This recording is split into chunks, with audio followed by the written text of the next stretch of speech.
Болды, балам. Кішкене шыдаш, мен қазір жұмыртқаларымды сатып алып барам шоколад саған.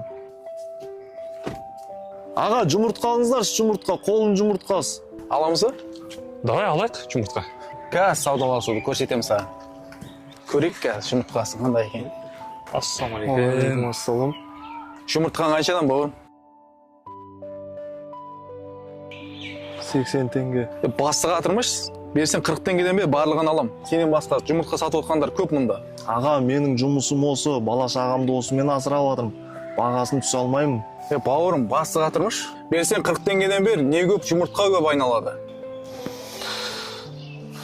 Мақұл. Алыңыз. Көрдің ба саудаласқанды? Досым, сен машинаға барып отыра берші. Қазір мына кісіде сөзім бар еді. Барып отыра берші.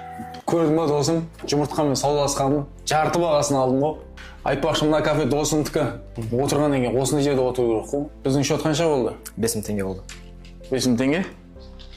Міне саған 10 000 теңге. Досыма мен айтып қой, келді деп 5000 теңге шебей саған. Жарайды, рахмет. Досым, бір нәрсені сұрайыншы сенен. Неге адамдар қазір осындай? Қандай? Мынаны қара досым, жаңағы жұмыртқа сатып отқан кісінің жағдайы жоқ екенін сен көріп біліп отырып, сен оның бағасымен қоса қадірінде түсіріп кеттің, білесің бе? Ал мұны бай досының кафесінде сен 2 есе ақшасын төлеп отырсың.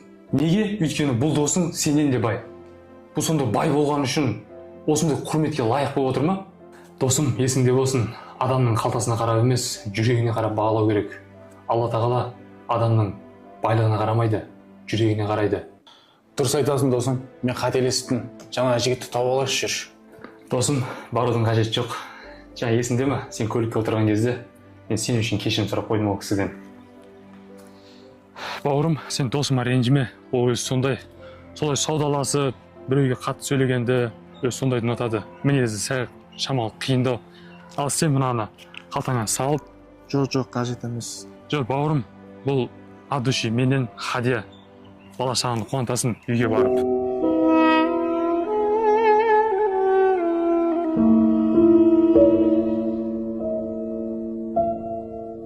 Рахмет. Алла разы болсын.